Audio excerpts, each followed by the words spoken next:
අයිබෝන් අද අපි ඔබේ තීරණ ගැනීම ගැන කතා කරමු. ඔව්. ඔබ දන්නවා ඔබ ඇතැම් විට දවල්ට කන්නේ මොනවද කියන තීරණය ගන්න ටිකක් කල්පනා කරමින් කාලය ගත කරනවා. ඇඳුමක් අඳින්න ගියාම අද අඳින්නේ මොකක්ද කියන ඇඳුම තෝරගන්න ඔබ යම්කිසි කාලයක් ගත කරන කෙනෙක් වෙන්න පුළුවන්. තව දුරටත් බැලුවොත් වෙහෙසකර දවස අන්තිමේ පොඩ්ඩක් විවේකීව ඉන්න දුරකථන යන්ත්‍ර ගත්තාම ඔබ නොදැනුවත්වම ඔන්ලයින් එක බඩු මිලදී අරගෙන තියනවා වෙන්න පුළුවන්. ඒ බඩු ටික ඔබට ලැබුණාම තමයි ඔබ කල්පනා කරන්නේ මොකටද මම මේක ගත්තේ අපරාධේ මේ සල්ලි නාස්ති කරලා තියෙන කියලා ඔබට හිතෙන්නේ එතකොට. මේ විදිහට ඔබේ තීරණ ගැනීමේ දුර්වලතා තියෙනවා කියලා ඔබට දැනෙලා ඇති. ඇත්තටම මෙහෙම වෙන්නේ ඇයි? අපි මේ තීරණ ගැනීම කියන සංසිද්ධිය ක්‍රියාත්මක වෙන්නේ අපේ මොළයේ මේ පූර්ව බාහිකේ නැත්නම් ෆ්‍රන්ටල් ලෝබ් කියලා අපි හඳුන්වන කොටස ආශ්‍රිතව කියලා තමයි විද්‍යාත්මකව තහවුරු කරලා තියෙන්නේ.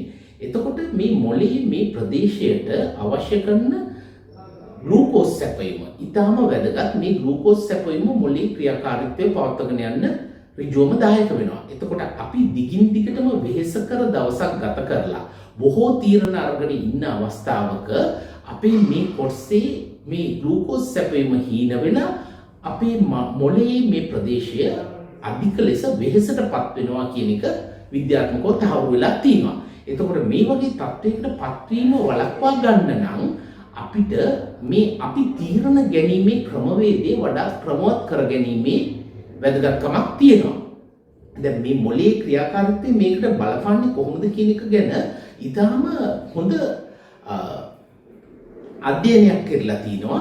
මේක කරලා තින්නේ විනිශ්චයකාරවරුන් ආශ්‍රය කරගෙන.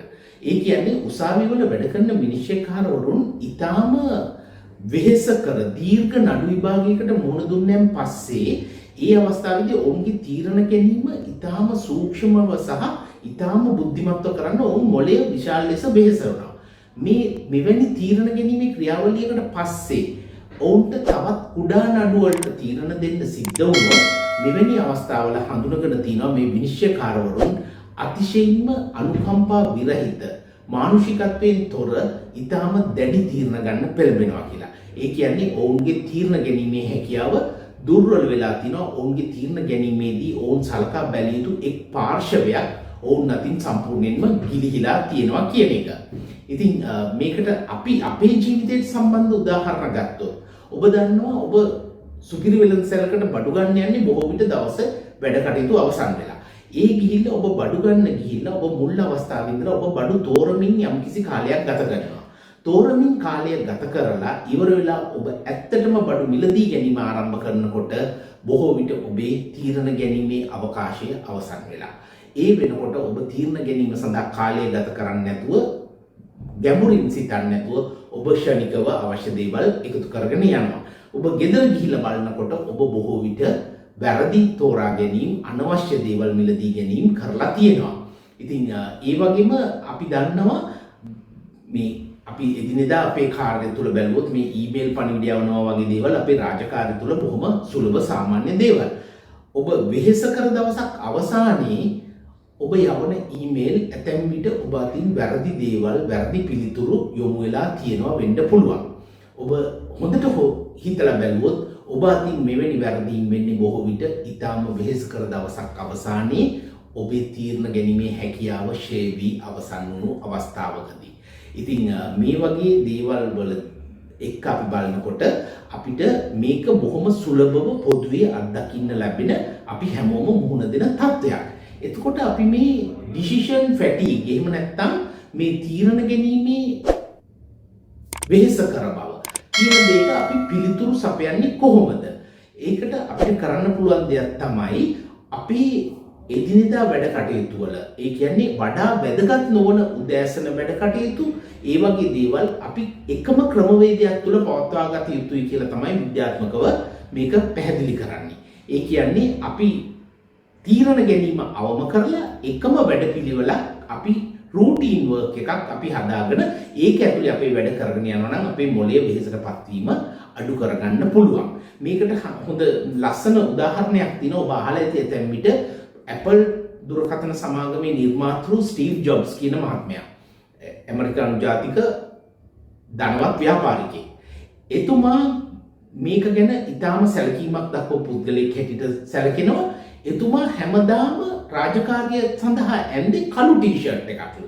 මේ කළු ටී-ෂර්ට් එකක් අඳින එකේ තේරුම තමයි ඇඳුම තේරීම කියන අත්‍යවශ්‍ය නොවන කාරණයක් සඳහා ඔහුගේ තීරණ ගැනීමේ ශක්තිය වැය නොකළ යුතුයි කියන දේ.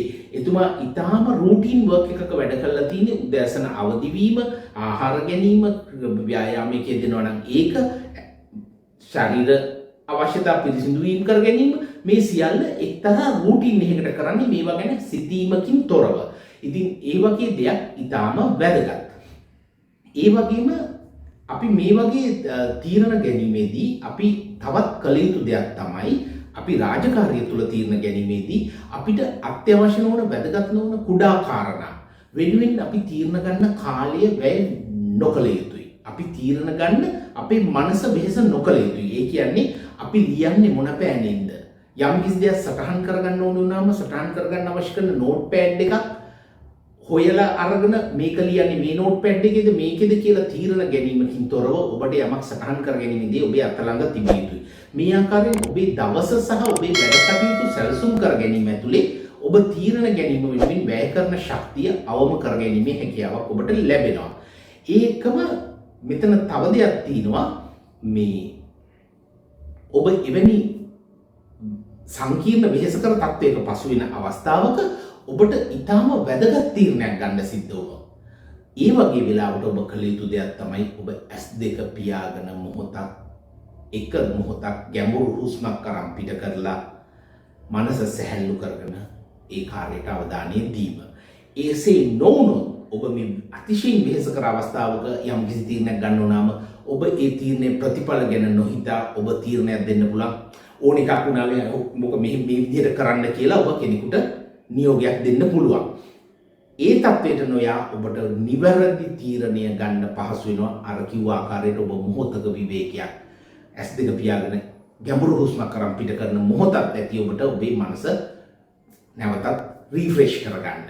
ඉතින් ඒ වගේ කරලා ඔබට පුළුවන් ඔබේ මේ තීරණ ගැනීමේ වෙහෙස කර බව තුලින් ඇතිවිය හැකි ඍණාත්මක බලපෑම් අවම කරගන්න. එතකොට අපි මේක දිහා අපව බැලුවොත් මේ අපේ තීරණ ගැනීම කියන්නේ අතිශයින්ම වැදගත් කාරණයක්. තීරණ ගැනීම කියන්නේ සීමිත පරාසයක් තුල ක්‍රියාත්මක වෙන දෙයක්. ඔබ තීරණ ගැනීම කරන්න ඔබේ මනස විහෙසටපත් වෙනවා සහ තීරණ ගැනීමේ හැකියාව ඔබෙන් ෂේ වී යනවා. ඒ නිසා ඔබ තීරණ ගැනීමේදී මේ තීරණ ගැනීමේ ශක්තිය අනවශ්‍ය ලෙස වැය නොකළ යුතු ශක්තියක් හැටියටයි මනෝවිද්‍යාව තුළ පෙන්වා දෙන්නේ. ඉතින් මේ ගැන ඔබ හිතලා බලනකොට ඔබට නොයෙකුත් දේවල් මතක් වෙනවා ඇති ඔබේ ජීවිතයට අදාළ කාරණා. ඔබේ ජීවිතෙත් ඔබ මේ වගේ තීරණ ගැනීමේ වෙහෙසටපත් වීම නිසා වැරදි තීරණගත් අවස්ථා තියෙනවා නම් ඒ ගැන පහලින් කමෙන්ට් කරගෙන යන්න. අපිට හොඳ වැදගත් කාරණා ටිකක් එකතු වෙයි කියලා මම හිතනවා. එහෙමනම් අපි ඉදිරියේදී තවත් මේ වගේ ඊටම වැදගත් තොරතුරු සමූහයක් එක්ක ඔබ හමු වෙනවා. එහෙමනම් බොහොම